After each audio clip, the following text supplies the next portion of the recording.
Hi, and welcome back to Game Changer Chat. I'm your host, Zakiya. We're still recognizing Mental Health Month, and I have on my green. Today, we have with us another special guest to talk with us about disability inclusion. Pamela, welcome to the show. Thank you. Thank you for having me. Oh, you're most welcome. For those of us who don't know about you or your background, please tell us why you're an expert in the conversation about resilience. Okay, well, I'm Pamela Burkett Jones, as you say. I am the founder and CEO of Proactive Life Coaching and Consultant. I am now a career strategist. I help people, individuals who are actually ready to make that career transition and move on to something to their next level and live out the best life that they could, do. And but my background comes from I did 32 years in criminal justice. 27 of those years was in law enforcement. I've worked from investigations into anything from the patrol section, administration, dealing with personnel and equipment, and I've done it all. And most of my experience has been in investigation. So I've investigated anything from homicide, sexual assaults, Wow. down to domestic violence. So I've actually had a colorful career in investigation, and that was one of my favorite things to do when I was there. And before that, I went into the criminal justice field and helping out people because I have a deep story that I've experienced and real resist. I mean, actually experienced that made me really know that anything someone could go through, they can bounce back. And I'm just tell you a little bit about it. When I was around 10 years old, I grew up in Southern Maryland, probably 45 minutes outside of DC. And I'm not afraid to say I'm a daddy's girl because at the age of 53 years old, I'm a daddy's girl. And when I was 10 years old, like I said, it was in January. It was a snowy January, and we had actually by that time had about 2 feet of snow. And one of our bathrooms weren't working in the house. And my father was a carpenter per trade, but it was nothing that he would not do, and he always wanted to be Mr. Fix It, of course.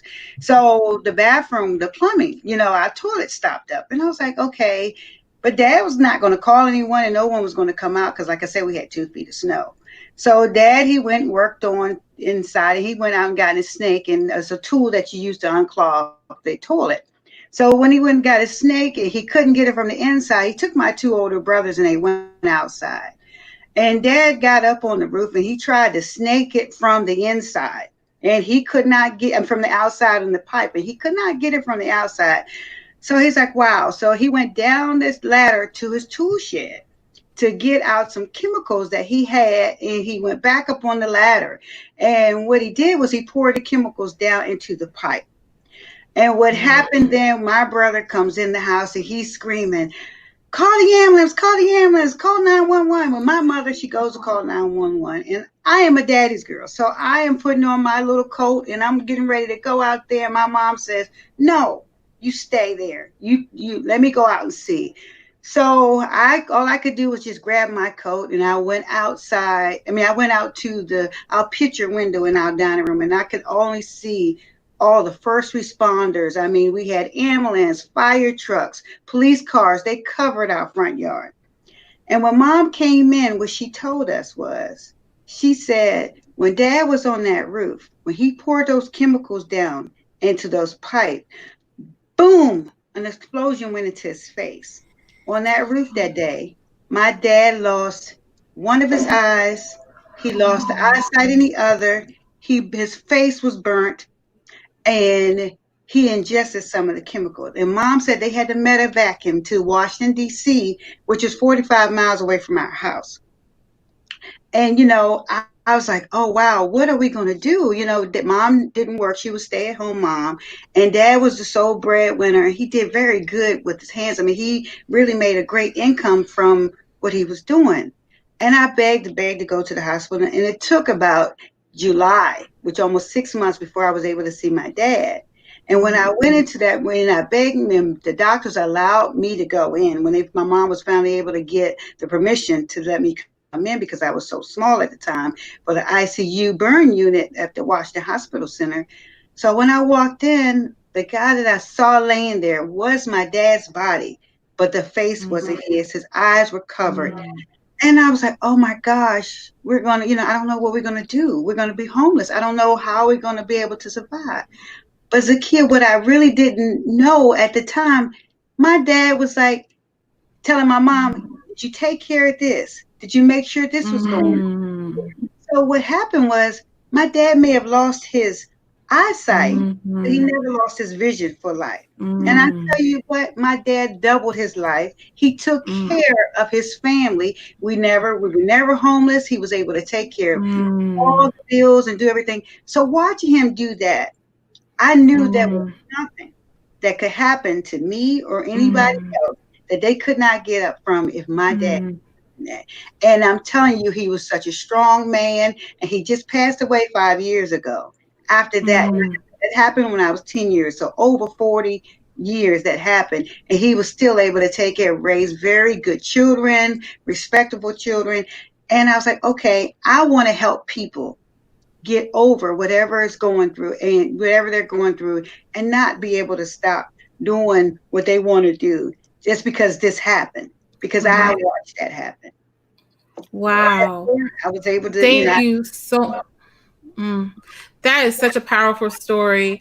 And first, let me say thank you for your 35-year career in law enforcement. And thank you for sharing that defining moment in your life, and sharing the story about your father. And I, too, am a daddy's girl.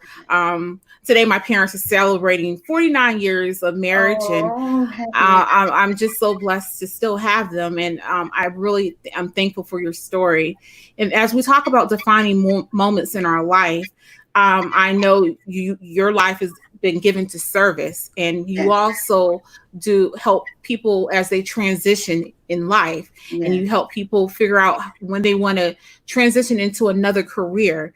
Can you please share with us some tips as people are transitioning maybe to another career field? Because we know statistics are showing right now 2.4 million people have filed from unemployment since this pandemic has hit.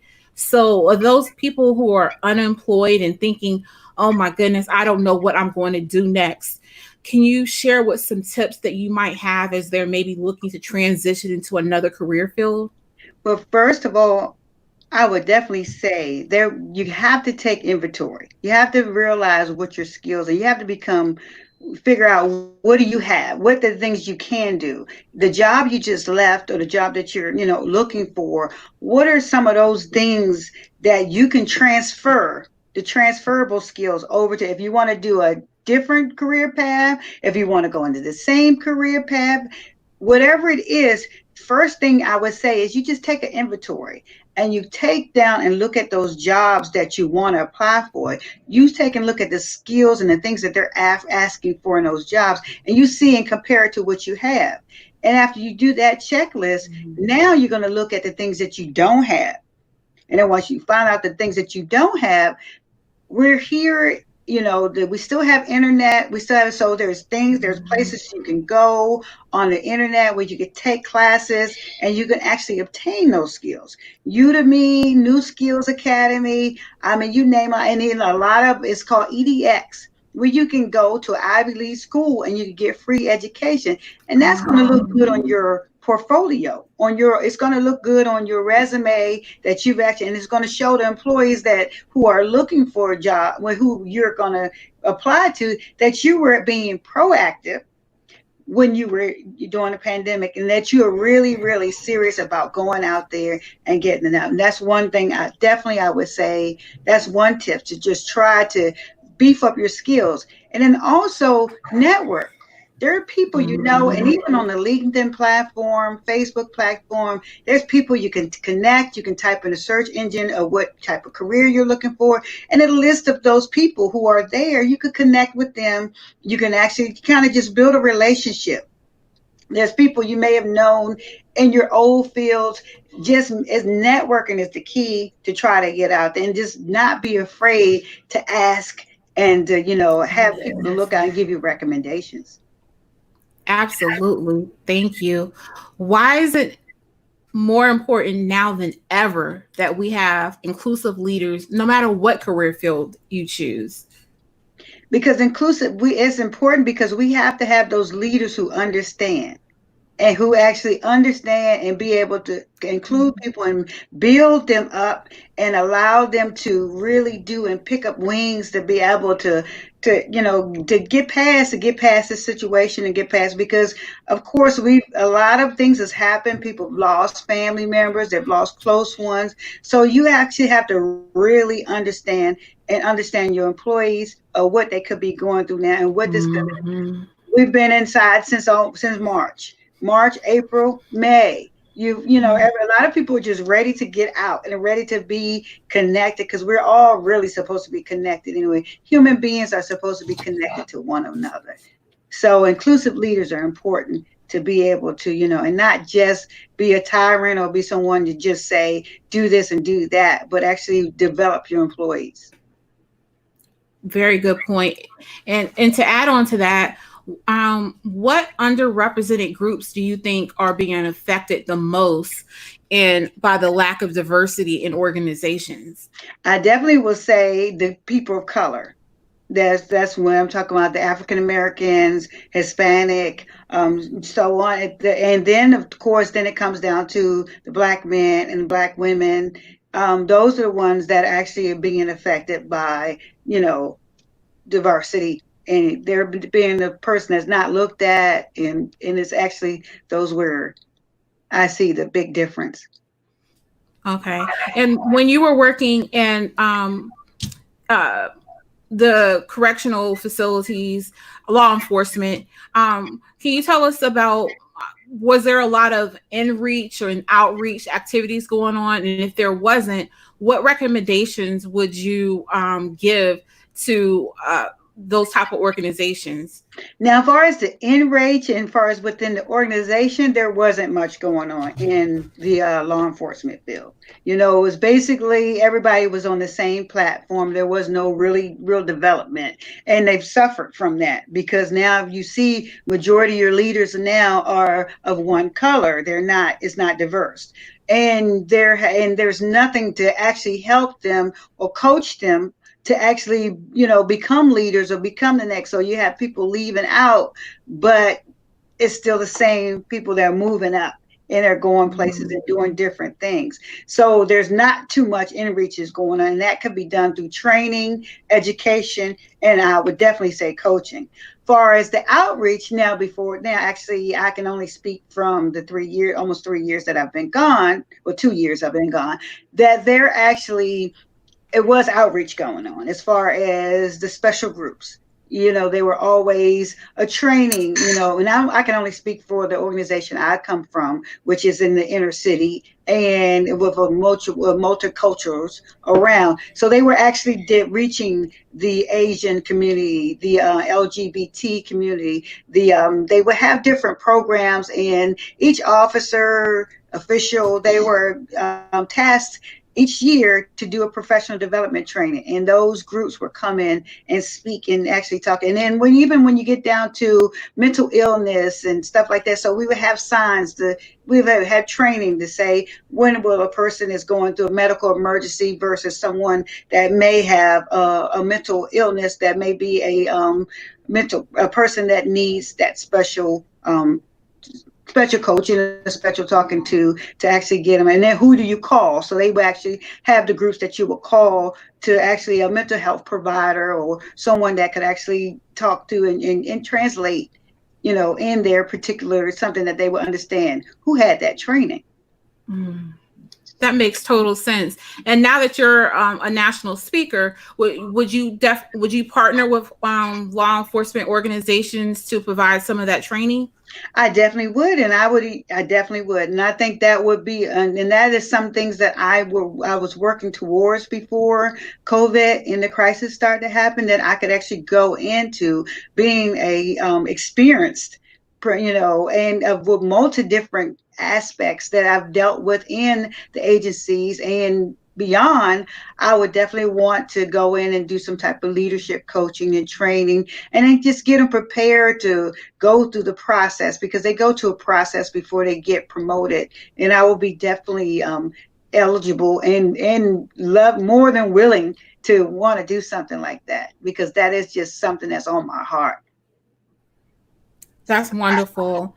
Um, can you please share with us some of your final thoughts as we're wrapping up the conversation about stopping out stigma is applicable to mental illness? Well, my definitely my final thoughts is to use more, and especially in the community of first responders. It's better to, really focus on mental wellness programs. Mm-hmm. And when you say mental illness, people back up and, oh, I'm okay, it's not me. But when you say mental wellness, it's received much better. And I think, like you said, is a stigma, but saying mental wellness and some of the things that you could practice and do to maintain your mental wellness. And I think those are some more programs that agencies need to be actually inviting into their organizations. If you look at some of those Fortune 500 companies, some of those big companies, they do different things for their people, but you don't have as many agencies that should. It should be something where you can actually, some type of service announcements that you can actually talk to your employees and give to your employees, or that they can actually have a mental wellness break throughout the Yes. day. I think that would be Yes. wonderful. And I know even here now, you got to practice mental wellness. And I do a few things that I love to make sure I am checking in with myself and making sure I'm not letting the circumstances get to me. And like I showed my story with my dad, I just watched him, and some of the things I watched him do, it helped me. Like, he exercised, blind and Mm-hmm. everything. He still exercised. And it amazed me how he would still do this. And even time something, he would still go. And so now I take that as a routine in my life as I exercise. I do make sure I do 5 times a day, and I do a nature walk, just listening to the birds and the wind blowing, and just watching what God's creation has. It just does a whole lot for you. Another thing, I make sure I'm actually visiting the places that make me happy, that Mm-hmm. actually it makes me happy, or it doesn't bring anything to me where I feel some type of way and it takes down my energy. And then the last thing is the people. You got to surround yourself with great people, the people who are going to Mm-hmm. be positive. And what I like to do is refer to people, places, and things. Yes. Make sure those are all positive, and you're doing positive things, and you're making sure you're actually practicing the who, what, when, and where. And you're doing it at a positive, and you're actually focusing towards your mental well-being. You can never go wrong. I totally agree with that. People, places, and things. Those are all things that you can't go wrong with that. And even like you said, during this COVID-19 um, era, we still need this to have a positive mindset and practice mental awareness. If we just shift our thinking and the label that we have Yes. on it, then we can shift how we come across with our mental wellness. I appreciate that so much. And can you please tell everyone how can they get in contact with you? Yes, actually, I have a website, is liveproactively.com. And I'm also on social media. Instagram is Live Proactively. I am under my name is Pamela Burkett Jones, and I also have a business page. It's Pamela. I'm sorry, is Proactive Life Coaching and Consulting. That's the business page on Facebook. Okay. And we want to also thank Susan for tuning in and for her kind comments, and also Andrew. And we wish everyone to have a wonderful evening, and go to our business site for B Global Diversity Strategic Planning. And until next time, we'll see you later. Thank you so much, Pamela. Thank you. Bye.